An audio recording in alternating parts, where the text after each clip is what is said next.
دووبارە سڵاوتان لەبێ عزیزانم. ئارام محەممەد قادر، وەزیری خوێندنی باڵا و توێژینەوەی زانستی، دکتۆر ئارام کە کەسێکی خۆشەویست بە تایبەت لە ناو خوێندکارانی زانکۆ بە سپاسەوە میوارە لەگەڵ ئێمەیە. زۆر بەخێر بێ دکتۆر ئارام. بەڕێستان وەزیرن و لە ناو حکوومەتن و ئێستش هاتوونەتە دیداری دووەمی یەکێتی نیشتیمانی کوردستان. منەمە سەرەتا لەو پرسیارەوە دەست پێ بکەم، ڕوئیای یەکێتی نیشتیمانی کوردستان بۆ حکوومەت چۆن بووە پێشتر و دەیەوێت لە تەشکیلاتی تازە و لە دوای دیدار و لەوەی کە یەکێتی دەیەوێت سیاسەتێکی نوێی هەبێ ڕوئیاکەی چی لێ دێت؟ طبعا سەرەتا دەرفەتم بدە کە سڵاو ڕێز بنێرم بۆ هەموو بینەران و بۆ هەموو بەشداربووانی دیدار طبعا محەتەیەکی گرنگە لە ژیانی ڕێکخراوەی و سیاسیە، داهێنانێکی گرنگە بە نسبەت یەکێتی نیشتیمانی کوردستانەوە بۆ ئەوەی بە بەردەوام هەر لەسەرەوە بڕیار نەدرێ، گوێ لە خوارەوەش بگرێ، خوارەوە حەقی ئەوەی هەیە چکە بە بەردەوام ئەرکی جێبەجێکردنی ئەو بڕیار و پرۆژانەی کە دەدرێن ئەکەوێتە سەر خوارەوە، بۆیە مافی خۆیەتی لە داڕشتنی سیاسات و استراتیجی یەکێتیای گوێ لێ بگرێ. یەکێتی بەم نەریتە تازەیە کە لە بینی دوو کۆنگرا دیدارێک شەگایان لە بینی یان ساڵانە دیدارێکە دروستتر بڵێم، ئەم دیداری ساڵانە مەحەتەیەکی باشی بە خۆداچوونەوەی بۆ زاخاودانەوەی فکری سیاسی خۆی، گوتاری سیاسی خۆی، ئەدای سیاسی خۆی، ئەدای خزمەت گوزاری کەم و کورتەکان کەم و کوڕەکان لەکوێ باشی پێکاوە لەکوێ پێویستە باشتر بکرێ. بۆیە ئەمەش پەیوەندی نێوان سەرەوە خوارەوەی حزب، پەیوەندی نێوان حزب و کۆمەڵگا، متمانیوان حزب و کۆمەڵگاش باشتر زاخاوە داتەوە، بێگومان باشتر دەرفەتە ڕخسێنێ بۆ ئەوی کۆمەڵگا بە هەموو قشرەکانەوە چکە بیرمانە چی ئەوە یێتە ناو دیدار ئۆرگانەکانی یەکەتین لە خواری خوارەوە لە خانە سەرەتایەکانی پەیکەری ڕێکخراوەوە دێنە سەرەوە بۆ ناو دیدار، دێن لە دیدارە گەورە مشارەکە دەکەن. ئەوانەی کە ڕۆژانە لەگەڵ ئێش و ئازارەکان معاناتی هاوڵاتیان خەم و ئەندێشەکانیان گرفت و مشکلەکانیان دەست و پەنجە نرمەکەن دێن لێرە تەرحی دەکەن پێشەوەی بگەنە ناو دیدارە گەورەکە لە کۆنفرانسی منتقە و ناوچەکان ئەو گفتوگویانە دەکرێت. لەبەرەوە ئەمە کارێکی یەکجار گنگاوە و ویزگەیەکی یەکجار چارەنووسازە بۆ ئەو هێزانەی کە ئەیانە هێزی گوێگر بن لە هاوڵاتیان، هێزێک بن بە بەردەوام چاویان گوێیان دڵ و دەرونیان لەگەڵ مشکلەکان تێکەڵ بێ و سیاسات و ئاراستە و ڕوئیا و پرۆژەی گونجایی بۆ دابنێن بۆ ئەوەی ئەو فەلسەفە سیاسی ئەو ئامانجە سیاسیانیان ئەو دیدگایی کە هەیەی بۆ خزمەتی کۆمەڵگای خۆمانیان بۆ ئینتاجکردنی کۆمەلگاکە بە بەردەوام لە پەیوەندی دابن و کار لە یەک بکەن و داواکاری هاوڵاتیان بە شێوەیەکی گشتی بڕاتە ناو ئەجندای جێبەجێکردنی حکومڕانی و ڕێنمایی و وەزارەت و تیمی حکوومەت لە ئەنجومەن ژیان بە شێوەیەکی گشتی لە ڕێگەی یەکێتیەکان و تیمی یەکێتی بەڕاستی هێزێکی گوێگرە. من بە مۆبالەغی ناڵێم هەتا ئێستا ئەوی کە ئیسەرمێنی یەکێتی گوێگرە لە سەر ساحەی سیاسی کوردستانە گەسێری بکەیت هیچ هێزێکنی ئەوەی یەکێتی قسەی لەسەر بکرێت، هیچ هێزێکنی ئەوەی یەکێتیش توانی بێتی بە نەرمونیانەی وەڵامی ئەو کێشە و گەشانە بداتەوە. کە باسی یەکێتیەکە نێمە باس لە ئاورێک لە مێژوو یەکێتی بدەینەوە. یەکێتی لە ساتەوەختی ناوئومێدیە تروسکەی ئومێد و هیوا بووە. ئەم تروسکەی ئومێد و هیوا لە 75ەوە لە 76 کۆیەکەی مەفرەزە دروستەکرێ بە هەموو قۆناغەکانەوە، بە هەموو مەئساتەکانەوە، بە هەموو کارەساتەکانەوە، بە هەموو پیلانگەڕەکانەوە هێشتا کۆمەلگای ئێمە لە یەکێتی ناومێد نەبووە. ڕەنگە کۆمەلگای ئێمە لە محەتێک لە محەتەکانە ئامۆژگاری یەکێتی کردی بێ، سەرنجی ڕاکێشا بێ، بەڵام کۆمەلگای ئێمە هەرگیز لە یەکێتی ناومێد نەبوو. ئەوەش یەک بەشێکە لە ئەو زیندویەتی و ئەو دینامیکێتی کە هێزێکی سیاسی وەکو یەکێتی هەیەی کە ئاوێتی مێژوو بووە، ئاوێتی کەلتور بووە، ئاوێتی خەون و خولیای قۆناغ بە قۆناغی گەنجەکانمان بووە. ژیانی سیاسی و ڕێکخراو هەموو حیزبێکش بەرزە و نزمیتایە، ڕخنە و سەرنج و کەم و کوردیش هەڕوو ئەدەن. هەرس ناتوانێت دیعایەوە بڵێ پێرفێکتین کە قەنەعەتمان بۆ کرد لێرە تەواو هەموو شێک تەواو بووە کە قەنەعەت سەری کرد بە ماڵی بیرکردنەوەی هەر هێزێکی سیاسی و هێزە تەواوی کردووە. دەبێت قەنەع نەبین بۆی کە هەیە، هەمیشە داوای باشتر و هەمیشە داوای باشتر بکەن چکە ژیان لە گۆڕانکاریایە، ژیان و پێویستاویستی هاوڵاتیان گۆڕانکاری بەسەردادێ قۆناغەکان دەگۆڕدرێن. بۆیە یەکێتیەک کە بتوانێت بۆ مێژووکی دوور و درێژتر سەنگەرەکەی بە بەردەوامی ئاوەدان بێ ئەو یەکێتی دەبێت جۆ بگرێ، ئەو یەکێتی دەبێت ئەو ئومێدەی خەڵکی کوردستان بە یەکێتی نابێت لە دەست بدرێت. ئەوە داینەمۆی گەشانەوەی یەکێتیە، داینەمۆی هەستانەوە یەکێتیە داینەمۆی دەربازبوون یەکێتی لە هەموو کێشە بێشەکان زۆر من لە کۆنگرەشە ئاگام لێ بوو زۆر باست لە نوێبوونەوە کرد زۆر ینی گرنگیت بۆ بابەتە ئەیە ینی مەبەستە بەڕاستی ئەو شتانی کە گرنگم بۆ یەکێتی کە خۆی پێنوێ بکاتەوە بابەتی بۆ نمونە دیدار گوێگرتن لەو کەسانی کە لە چینی خواردترن هەرکەس ئاڕایی جیاوازی هەیە هەرکەس دەیەوێت یەکێتیەکە بەرەو باشتر بەرێ کۆکردنەوەی هەموو ئەم پێشنیارانە بێکەوە دواترەکرێتە ڕاستپاردەیەک و یەکێتی ئیشی لەسەرەکە ئەمانە هەموو کاریگەری باشیانە بێ لەسەرەوەی یەکێتی جارێکتر خۆی نوێ بکاتەوە بەتاکید یەکێتی ئەم کارانە ئەم پرۆژانە ئەم ڕوئیانە ئەم گفتوگویانە کاکرێ ئابێتە بە بەشێک لە خطابی یەکێتی وەکوتم بە زاکاودانەوەی فکری یەکێتی بە پەیوەندیەکانی یەکێتی بەهێنانە پێشەوە و ڕەخساندین دەرفەت بۆ ئەو پوتەنشیەڵ و وزەی کە ناوی گەنجانە ئێمە دەرفەت ڕەخساندن بۆ گەنجان لە یەکێتیا کللتورە خۆی هەر یەکێتی خۆی لە مێژوای هێزێکی گەنج بوو کە دروست بوو و بە بەردەوامش ئەم گەنجێت ئێستاشەوە کە سەرۆکێکی گەنجی هەیە وەقیادێکی گەنجی هەیە وتارەکەشی گەنجانەیە بەڕاستی کەمپینەکانی بیریان گەنجانەیە لەناو دڵ و دەرونی خەڵکایە ئەبێ لەسەر ئەم چەپۆگڵۆک و جەناوی مامجارای فەرموو یەکێتی نەبخەوێ نەقەنەعەت بکە چکەوەکو وتم قەنەعەتمان کرد دەبێت لێرە بۆستی کۆتایی هەموو دێت بەڵام یەکێتی لەخوا بزێبێ تا ئێستا توانیوێتی کار و کردەوەی زۆر باش ئەنجام بدە و ئومێدی خەڵکی کوردستان بە یەکێتی بە دموکراسیەت بە مافی مرۆڤ بە دادپەروەری کۆمەڵایەتی هێشتا پێم وایە ئەگەر تاکە سەنگەر نەبێت کە لە سەنگەر هەر بەهێزەکانی خەڵکی کوردستانە بۆ ئەوی داواکاریەکانی ڕوئیاکانی ئامانجەکانی لە مەسالانەی کە باسم کرد ڕێگەی یەکێتی نیشتیمانی کوردستانەوە جێبەجێ بکات لە ماوە ڕابردووش زۆر ئیشکراوە بەداخەوە کەمتر ڕەنگەوە بزانام یەکێتی و خطابەکەی و ئۆرگانەکانی ئاوەڕێن لەدایەوە نابێ بیرمام چێ هێرۆخان یەکێک بوو لە پشتیوانە هەر باش و گەورە گرنگەکانی گەنجان و بەردەوام هاوکاریانی دەکرد لە چی لە ناو مؤسساتان و دامەزرانی کە خۆیان کاریان لەسەر دەکرد چی لە ناو یەکێتیش هەری باشیان ڕەخسانەوە کۆمەڵێک بەهرەمەندی باش پەروەردە بوون و ئەمانە هەمویان بە قازانجی ئەو فەلسەفەیە دێنەوە و ئامانجە دێنەوە کە یەکێتی دەیەوێت کۆمەڵگەیەکی ڕاقی سەردەم کۆمەلگایەک دروست بکرێت لەگەڵ گۆڕانکاریەکان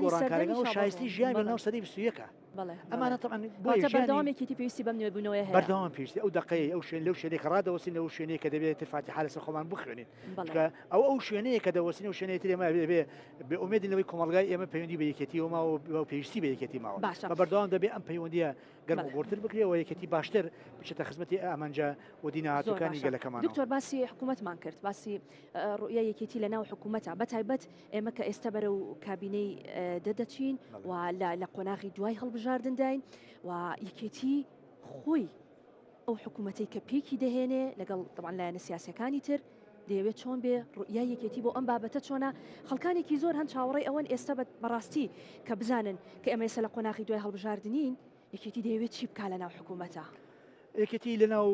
کەمپینی هەڵبژاردنە گوتاری خۆی بەوازحی ڕێگەی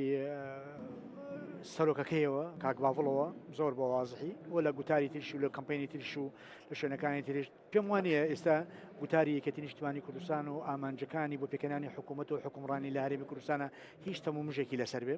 یەکێتی داکۆکی لە ئەو پرەنسیپانە کردو کە خەڵکی کوردستان پێویستی بێتی ژیان کۆمەلگاکەمان لەم قۆناغا پێویستێتی سیاست و حزبایەتی لەم قۆناغا پێویستێتی پێداویستی ئابووری و دارایەکانی خەڵکی کوردستان لەم قۆناغا پێویستێتی بەوەش دەتوانرێت خزمەتێکی باشی خەڵکی کوردستان بکرێت کە شایانی باشترین خزمەتن لە دوای ئەو هەموو مەسات و نەبوونی و دەردەسەری و کارەسات و کێشە و بێشانەی کە هەون کاتی ئەوەیە خەڵکی کوردستان و چانێک بدا لە ڕێگەی پێکەنانی حکوومەتێکی باشەوە کە حکوومەت دەبێ باشتر بیپەرژێتە سەر خزمەت گوزارەکان باشتر بتوانێت ئاوڕە داخوازی خەڵکی کوردستان بداتەوە کێشە بێشەکانی ڕابردوو کە هەبوون بەتابەتی لەو فترەی ڕابردوو کە ئێمە لە کابینەکە بووین قەیرانەکانی بووجا قەیرانی نێوان هەرێم و نێوان بەغدا ئەمانە مەسەلەی نەوت ئەمانە کۆمەڵی پرسن کە پێویستیان گرفتن بۆ ئەوەی خەڵک پێویستیان بە چارەسەرکردنە بۆ چی بۆ ئەوی خەڵک ئاسوودە بێت یەکێتی ئامادەیە بۆم چارەسەرە یەکێتی درێغی نەکردووە لە چارەسەرکردن و لە پێشنیارکردن و لە خۆ ئامادەکردن یان کارکردن بۆ جێبەجێکردنی ئەم ئامانجانە بێگومان یەکێتی خۆی حازر کردووە کاری بۆ کردووە تێدا هیلاک بووە نەتیجەکانیش لە هەڵبژاردن پێم وا بوو یعنی واهی دەخوێنێتەوە کە خەڵکی کوردستان شایەتی ئەوەن کە یەکێتی گوێی گرتووە یەکێتی دەبێ کاری تریشان بۆ بکات تۆ زێ باسی خوێندنی باڵا بکەین کاڵی دکتۆر ئارام کە لە سەرتاشەوە ئاماژەم پێکرد بەڕاستی خۆشەویست لەناو سپاس چینێک کە پێی دەوترێت خوێندکارانی زانکۆ لە تەواوی بەرنامەکەش تو باست لەوە کرد کە لە هەر شوێنێکا گەنج پشتیوان بێت ئیتر بەڕاستی ئەمە بۆ خۆی قۆناغێک دەچینە پێشەوە. دکتۆر ئارام هەمیشە لەناو گەنجانە لەناو خوێندکارانایە. ئەمێ بزانم بە تایبەت بۆ کارەکەی ئێوە کە خوێندنی باڵایەوە بابەتێکی زۆر گرنگە یەکێتی تا چەند پشتیوان بووە لەکوێدا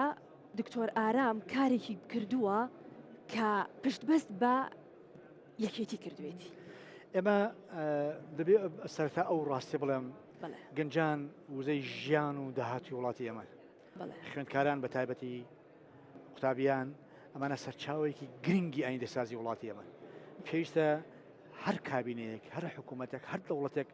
ئەوڕی جددی و متمانەی جددی بە مۆزەیە بکە. ئەمانە پۆتەنشیالی دروستکردی مستەقبەلی زۆر باش. ئێمە ئەگە بمانەوێ لە داهاتی خۆمان دڵنیابین ئەبێ ئاوڕی زۆر باش لەمانە بدەین، دەبێت پەیوەندیمان زۆر باش بێ لەگەڵەوەیەکی زۆر باش پەروەردەبوو، گەنجانێکی زۆر باشمان هەیە، داهێنەری زۆر باشیان تایە، عەقلانی زۆر باشیان تایە، خاوەنی سکیڵ و کارامەی زۆر باشیان تایە. هیچ گەلێک کە زیندوو بێ لە دنیا ناتوانێت پشکاتە ئەم زۆر پۆتەنشیاڵە. ئەوەی ئێمە کردومانە من ئازایەتی نییە، ئەمانە کە سوکاریە من جگەر گۆشەی ئێمە من بڕۆم بە مەبدەیەکی بەسیط هەیە. ئەم جغرافیای ئەبێ گەر ببێت بە نیشتیمانی هەمومان. ئەگەر قرارە نیشتیمانی من و جەنابەت و هەمومان بێ ئەبێ فرسەتی داد پەروەرانە بۆ هەمومان و یەک بڕەخسێنێت. ئەبێ خەونەکانمان لێرە تحقیق بکەین، ئامانجەکانمان لێرە تحقیق بکەین، لێرە خوێندن تەواو بکەین، لێرە فرسەتمان بۆ بڕەخسێنرێ، لێرە زەواج بکەین، لێرە سەکەنمان هەبێ. ئەو کاتە ئەو جغرافیایە لەناو گەمەی لوغەوەی زمانەوە ئەگوازێت بۆ واقعی کە پێوتێ نیشتیمانی من و تۆ نابێ بە نیشتیمانی من بەتەنیا ئەگەر هەموو فرسەتەکان بۆ من بێ ئەگەر خەڵکەتی لێ مەحرومێ لەم ڕوئایەوە کە بەشێکی دیدگای سۆسیال دموکرات و فەلسفەی یەکێتیشە ئێمە لەناو ئەو وەزارەتە کارمان کرد کە ئەم پرەنسیپانە وەکو خۆی جێبەجێ بکەین. مەسەلەی عەدالەتی کۆمەڵایەتی و دادپەروەری کۆمەڵایەتی مەسەلێکی یەکجار گرنگ و چارەنووسازە بۆ هێزە سیاسیەکان بۆ ئەوەی متمانەی هاوڵاتیان بە مؤسسات هاوڵاتیان بە حزب بە حزب دروست بکرێت. ئەم وەکو باس بکە ئەگەر هەموو فرسەکان قۆڕق بگرێ بۆ چینێک بۆ توێژێک بۆ کوڕی وەزیرەکان و مناڵی وەزیرەکان و عائیلەی وەزیر و مەسئول و دەسەڵاتدارەکان کەواتە کارێکی خراپمان کردووە. ئێمە خیانەتمان لە دروستکردنی مستەقبەلێکی ئەمین کردووە. باشە دکتۆر ئارام ئەم جیاوازی نەهێشت؟ من هەوڵم داوە نەیەڵە نازانم ئەوە دەبێت تەکنیکە بە خەڵک بێڵینەوە بەڵام با فرصەتی زانم بۆ میکانیزمە کارتان کردووە. من خوای گەورە بە شاهید دەگرم کە جگە لە چاکەی نیشتیمانی بەرژەوەندی باڵای وڵاتەکەمان تاقیکردنی خەون و خولیاکانی خەڵکی کوردستان هیچ پێوەرێکی تم لە بەرچاو نەکردووە لە هەموو کوردستانیشە بۆی ئەو نەعەدالەتێ دەبێت یەک کەسی نزیکی خۆم لە خزمی دەرەجە یەکمەوە تا دەرەجە چلم زەلامێکم تاعین نەکردووە فەرزم نەکردووە بەسەر کەسە فرسەتەکەی مناڵێکی فەقیری هەژاری خانوویەکی قۆڕم نەداوە بە مناڵەیەکی تر لەسەر ئەمەش بێگومان ئاڵنگاری و بەرزنزمیم توژووە بەڵام هەمیشە ئاسوودەم بە ئیفتیخارەوە ئێڵێم گەورەترین سەرمایە حیاتی من ئەوەی من کوڕی پیاوێکی هێژارم لە سنگری دیفاعکردن لە هەژارانی کوردستانە ئەوەی پێم کردووە پێم کراوە درێغیم نەکردووە ئەزانم هەموو شتێکم پێ نەکراوە ئەزانم هەموو شتێکشم نەکردووە بەڵام مەبادیئی خۆم مەبادیئی خۆمم سازیش لەسەر مەبادیئی خۆم نەکردەوە بۆی خزمەتی مناڵانی هەژاری کوردستان بکەم لەناو ئەو وەزعە ئومێدێکیان بدەمێ کە کەسێکی خۆیان لەوەیە ئەزانی لا نەخان بەرپرسیارەتی ئەخلاقە ئینسان بەر لەوەی وەزیر بێ بەر لەوەی پلەدار بێ بەر لەوەی هەر شتێک بێ ئەخلاقی مەزبوط بێ بە ئەخلاق و پۆستەکە بەڕێوە ببین من هیوادارم توانی بێتم ئەو ئەخلاقە بپارێزم ئەو شەڕە داخلیشی کە تووشم بووە لەگەڵ خۆم و وەزعەکە خۆم و ئەولاولا خۆم لە بەراگرتووە ڕەنگە سەحەتیشم نابێتە سەری قەت تووشی ئازاری وجدان بووی شتێک کە دەبوو بیکەیت نەتوانی بێ یان ڕێگەت پێ نەدرابێ یان بربەستە بۆ دروست بوو بێ لە ناخەوە ئازاری تۆ یان هەندێک شت ئازاری داوم لە دەروی دەسەڵاتی من بووە تەلەبم بینی کە دەرماڵی نییە کە دینارە لە گیرفانیان نییە وەڵایی لە ناخەوە داعرزە بەڕاستی کە سوکاری تەلەبە دێن بۆلام مەسن بابایەکی فەقیر لە شۆڕش لە ڕزگاری لە ئاکرێ لە دۆک لە سۆران دێ بۆلام هەموو ڕنج و سەرمایە حیاتی سینێ گوڵە بە ڕۆژەی کە ئیفرۆشێ مناڵەکەشی خەونی لە پارەلال وەربگیرێ لە شوێنێک وەربگیرێ ئەگەر مشکلی پارە هەبێ من نتوانم بۆی چارەسەرکەم حزور وجودی من یانی چی من بۆ ئەبێ وەزیر بم کە نتوانم لایەنی کەم لە بەش لە معاشی خۆم ببورم بۆ هەژارێک من بۆ ئەبێ وەزیر و کار بەدەستم و حکومڕانی وڵاتی بکەم کە وڵاتەکەم توێژێکی شەریحەیەکی مامۆستایەکی خوێندکارێکی فەرمابەری کێشەیەکی بێ و لە هەموو کوردستانە بێتە لای من و دەرگای من بکوتێ بڵێ کاک ئاراماتون پێویستەکانە بۆ چارەسەرەکەی بەشێکی یارمەتیم بدەی بۆی مناڵەکەم خەونەکانی پەژموردە نەبێ ئەو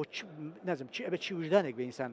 گوێ لێ نەگرێ مەشاکیل و قەیران زۆر لەم کابینێت تووشی ئەمە ئەمانەت گەیانۆتە شوێنی خۆی لە کاتی خۆیان وەکوتم درێغیم نەکردووە بۆ درێغیش ناکەم ئازادیوانێت بۆ لەم بابەتە دەکێتی لە زۆر مەحەتا پشتیوانی من بووە پێو دەبێت بە وجدانەوە ئەو شتانە و خۆی بگەڕێتەوە من کە بەشێک لە بەشە ناوخۆیەکانی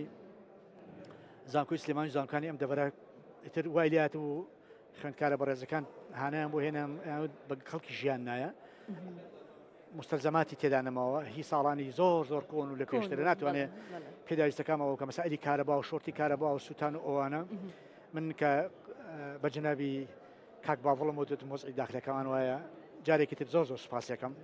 زۆر زۆر هاوکاری کردین زۆر زۆر جنابی کاقوبات زۆر هاوکارم بۆ لە کابینەکە زۆر زۆر سوپاسیەکەم پشتیوانێکی سەرەکی بابەتی دەرماڵەشە لە هەف دەرماڵە لە هەموو پرۆژانی کردومان لە مەسلەی دابینکردن و فراوانکردنی مەساحاتی خوێندنی تەکنیکی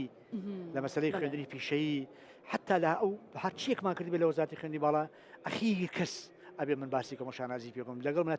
ئەم بەڕێزانی کە باسمان کردن کاقوبادە کاک باوڵە بەڕێزەکانی ترە ئەنجومەنی وەزارەتەکەمە سەرۆکی زانکۆکان هەموو بەیەکەوە ئەو کارانیان کردو کە طبعا بەرمەبنای ڕوئایی کە من لەگەڵ تەرحم کردوون و باسمان کردو ئەوانە من سوپاسیانەکەم زۆر هاوکارمان بوون ئەوەی پێیان کرا بێ درێغیان نەکردووە هیوادارم بۆ کابینی داهاتوش طبعا نابێ بۆستین دەبێشتی باشتر چاوەڕێی چیەکەن لە دوای دیدار و بۆ کابینەی نوێ لە یەکێتی بۆ دیدار تەمەنای سەرکەوتنەکەم بۆ چاوەڕوانی گفتوگۆ و پێشنیار و ڕوئایی زۆر باشترەکەم دەکەتی وەکوتم بۆ ئەوی بەزیندێتی بێنێتە بەردەوامی پێویستە خۆی نوێ بکاتەوە خۆی زاخاو بداتەوە فکری گوتاری هەڵوێستی ڕفتاری بۆ ئەو ئومێدە گەورەی کە بەیەکێتی هەیە لە ساڵانی ڕابردوو لە مێژوە تا ئێستا بەیەکێتیە بۆ یەکێتی حزبی شەهیدانە خوێن و قوربانێکی زۆری داوە حزبی کارێزمایەکی گەورەیە نابێت قەت یەکێتەکان ئەمایان بیر بچێ حزبی مام جەلالە مام جەلالیش کارێزمایەکی گەورە بوو یادی بەخێر کە لەگەڵمان نییە بەڵام فکر و ئەندێشە و ڕوئای هەمیشە لە دڵ و دەرونی ئێمەمانانە تا هەتایە دەبێ بمێنێتەوە بە زیندوێتی ڕای بگەین بۆچی بۆ خزمەتکردنی نیشتیمانەکەمان ئەمجار لەوەی پێکرا کردی باقی ئەمانەتەکە لە ئەستۆی ئێمە و قیادە تازە و گەنجانی تازە ناویەکەتی و حزبەکانی ترشە بە شێوەیەکی گشتی بتوانین خزمەتی نیشتیمانەکەمان و ئامانجەکانیان بکەین. دەستان خۆش بێت دکتۆر ئارام زۆر سپاس کە لەگەڵمان ئامادەی هەبوو. سپاس بۆیەوەش ئازیزانم لەگەڵتان بەردەوامە بین.